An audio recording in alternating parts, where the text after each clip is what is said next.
Magandang hapon po sa inyong lahat. Mayroon po kami isang kwento na ibabahagi sa inyo ngayong hapon tungkol sa isang natatanging teacup.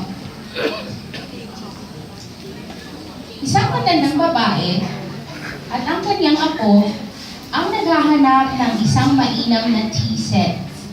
Sa kanilang paglalakad, ay nakatagpo sila ng isang antique store kung saan may napakagandang teacup. Agad na nagtanong ang maglola tungkol sa nais nilang bilhin. Maaari ba namin makita ang napakagandang set na teacups na yan? Napakaganda niyang tignan at tunay ngang napakakaiba.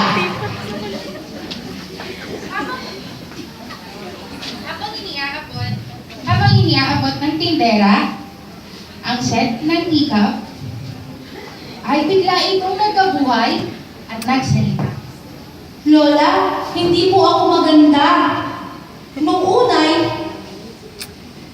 Bigla itong nagkabuhay at nagsalita. Lola, hindi po ako maganda. Nung unay, isa akong napakapangit at nakakadiring puti. Ngunit may isang maestro na ako'y napansin. Pinili at pinulot niya ako bagamat ako'y tunay ngang nakakadiri. Tawagin natin Panginoon ang aking maestro. Nang ako'y kanyang inilagay sa kanyang mga kamay, ako'y kanyang dinurog, pinukpok, at pinagbabayo at minasa ng paulit-ulit. Totoo ba yan sinasabi mo? Siguro gumagawa ka lang ng kwento? Aba, totoo. Hindi ko mapigilan ang aking sarili. Sa sobrang hirap at sakit na aking dinadanas. Kaya nga napasigaw ako ng, Panginoon, wag po, wag po, wag po ipadanas sa akin yan. Hindi ko na po kaya, sobrang sakit. Hindi ko po gustong masaktan. Ngunit alam niyo ba kung ano ang kanyang tugon? Siya'y ngumiti lamang at malumanay na sinabi, hindi pa ako tapos sa'yo. At tapos, ano nangyari? Nang matapos akong durugin, pukpukin, baluhin, at masahin ng paulit-ulit, inilagay niya ako sa ruwedang paikot-ikot. Ruwedang paikot-ikot? Lola, ano po yun? Ako, ito ay ang spinning wheel na ginagamit sa paggamit ng parayo. Maituloy kong aking kwento, Lola. Pagkatapos nga ng sakit na aking dinanas, ako'y isinakay sa spinning wheel at doon ako'y pinaikot ng higit sa 1,000 beses. Ako'y nagsisisigaw, tama na po! Nakakahilo! Nakakasuka! Hindi ko na po kaya, Panginoon! Ngunit tulad ng dati, siya ay ngumiti lamang, tumango, at malumanay na sinabing, hindi pa ako tapos sa iyo. At pagkatapos, ano pa ang ginawa niya? Habang nakasakay sa spinning wheel, ako'y kanyang pinuluktot, pinisil, at hinupong sa hugis ng kanyang naisip. Ngunit hindi pa dyan nagtatapos ang aking kwento. Pagkat nanabuo niya ako bilang isang tasa, ipinasok niya ako sa loob ng tapahan. Nakapapaso ang ingit sa loob nito. Naubos lahat ng tubig sa aking katawan at halos di ako makahinga. Buong lakas kong kinatok ang pinto ng tapahan at nagmamakaawa sa aking Panginoon na ako'y palabasin. Ngunit tila hindi niya ako naririnig.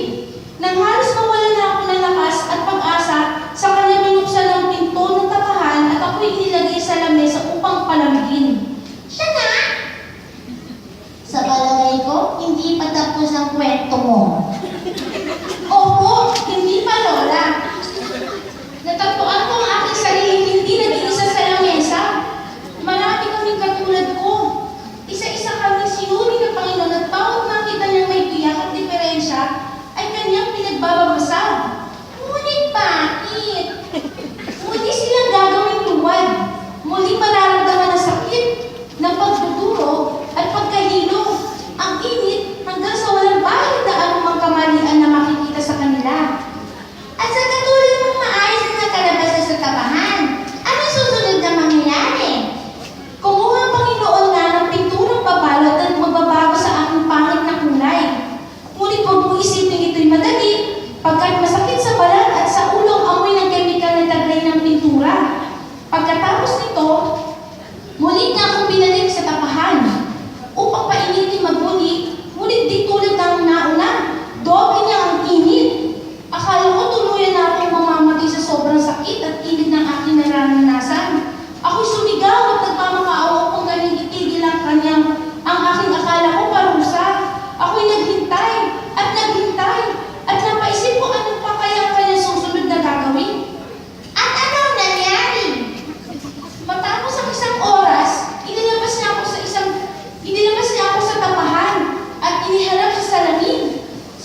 At ikaw din ako.